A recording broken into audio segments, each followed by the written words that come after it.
आनंद उल्लास और विपुल जनसमावेश श्री दोलगोविंद जीव दोल उत्सव पालित हो जाइछि। बड़पाड़ ब्लॉक अंतर्गत बलराम प्रसाद पंचायत रे शुक्रवार अपराह्न गोपाल मानक पक्षरु चिराचरित प्रथारे होई आसुथुबा श्री दोलगोविंद जीव दोल महोत्सव महा आडंबर पालित हो जाइछि। फगुण मासर प्रारंभरू गोपाल माने बेस उत्साहित होई पड़िथांती। राधाकृष्ण को विमान रे धरी फगु मारी महाप्रभु सह महाआनंद मजी जाइथांती। भक्त और भगवान अतुट बंधन को नहीं गोपाल मानक पक्षरु महा आडंबर एही पर्व पालित होई आसुछि। फगु दशमी रे विमान रे राधाकृष्ण को गोपाल माने धरी फगु उड़ाई उड़ाई ग्रामर समस्त घर को घर जाई पूजा अर्चना करबा और प्रभु को हृदय सह भक्त माने क्षीर लवणी और सर खाइबाकू देउथुबा दृश्य किछि समय पाई पौराणिक मतवाद को उज्जीवित कराइथाए। आखपाख अंचल बहु संख्यार श्रद्धालु माने एही दोल महोत्सव रे सामिल होई विमान रे विराजमान राधाकृष्ण को दर्शन करथांती। सेहीपरि सांस्कृतिक कार्यक्रम मध्यरे घंट मृदंग नाम संकीर्तन विभिन्न प्रकार मेढ़ सांगकू गोपाल मानकर श्रुतिमधुर संगीत लौड़ी खेल पर नृत्य आसर एही दोल महोत्सव को संपूर्ण उत्सव मुखर कराइछि।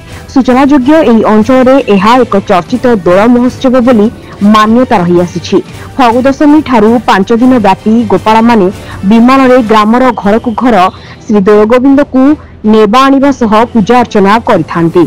एही कार्यक्रम को सफल कराइबारे भरत चंद्र राउत गोपाल मानकर मुखिया शिवराम राउत सक्रिय रहिथिबा बेले चंद्रमणि राउत प्रफुल्ल बेहेरा पंचू राउत दुखबंधु राउत केशव राउत अरुण बेहेरा प्रमुख सहयोग करथिले। नालको पुलिस सह गोपालଙ୍କ विभिन्न कमिटी जनसमागमर शांति श्रृंखला और सुरक्षा व्यवस्था प्रति बेस यत्नमान रहिथिले।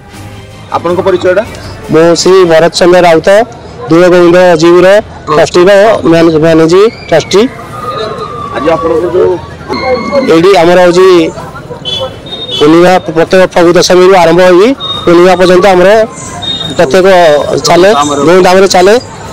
फगु दशमी पर हमर 4 दिन होजी चाचेरी खेल हुए। प्रत्येक साई साई घर घर होजी भोग खाया व्यवस्था होता है। पूजा अर्चना किंतु करंती पूजा अर्चना हो यज्ञ इसी टाइप सब हुए। साई साई प्रत्येक घर घर होजी ब्राह्मण कहती हमर श्री जीव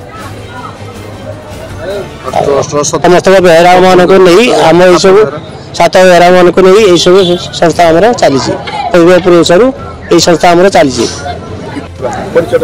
मो ना बसंत कुमार बेहरा बलराम प्रसाद ग्राम पंचायत अधिवासी। तेणु आमर आबा मान दोल जात्रा पूर्णमी ये अनुष्ठित होची। चारिपाख ये इंडस्ट्री एरिया अच्छी तेणु बहुत लोक ये आसी समागम होती यात्रा हुए। तेणु आमर मंदिर गोटे ना मंदिर तेणु भंगा अवस्था अच्छे तेणु मंदिर आम कौन अनुष्ठान किसी पैसा पत्र आसिले आम अनुष्ठान करूँ मंदिर तैयारी करूँ। तेणु ग्रामवासी खुशी बहुत अच्छा। तेणु सरकार तरफ जब किसी साहाय्य मिले ताले ये भी आउ टे उन्नत धरण हम। तेणु आम ये आखपाखे बहुत लोग अच्छा एरिया बहुत जनबहुल एरिया। तेणु जदि मंदिर टी हम कौन अनुष्ठान कौन फंड जब सरकारी साहाय्य मिले तेणु समस्ते आम उपकृत हो ग्रामवासी बलराम प्रसाद ग्रामवासी उपकृत हे। मो श्री शिवराम दास श्री दोलगोविंद जीव ट्रस्ट ट्रस्टी मेंबर।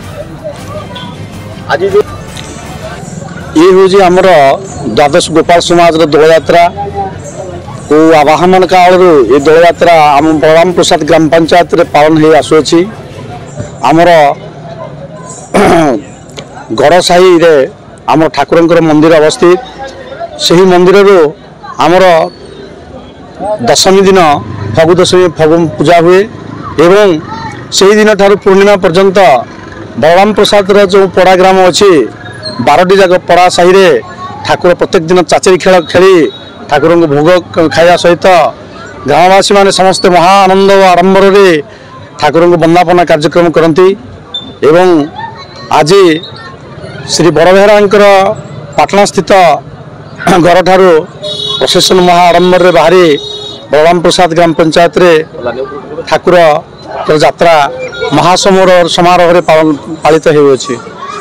बलराम प्रसाद ग्राम पंचायत 315 परिवार होउचंती गोपाल परिवार जेतेबेले आमे महा आडंबर पालन करने दोल यात्रा को वर्ष धरी अपेक्षा करिथाउ फाल्गुन मास आसिले आम मनरे अनेक आनंद उत्साह सृष्टि हुए तेणु ये गोपाल समाज महा आडंबर ये यात्रा को पालन करी आमे खुशी अनुभव करिथाउ एवं आमर भगवान श्रीकृष्ण होचंती आमर कुलदेवता तेणु तांको आमे चाचेरी खेल करवा एवं यात्रा करवा होजी आम मन में जो आनंद थाए आज आमे ये पूर्णिमा दिन बाड़ी खेल और ठाकुर चाचेरी खेल और प्रोसेसन करी आमे बहुत आनंदित होता हूँ। रिपोर्ट प्रेस न्यूज न्यूज को अपडेट पाई शेयर लाइक सब्सक्राइब करूँ अधिक खबर पाई www.prayersourcenews.in सर्च करूँ। धन्यवाद।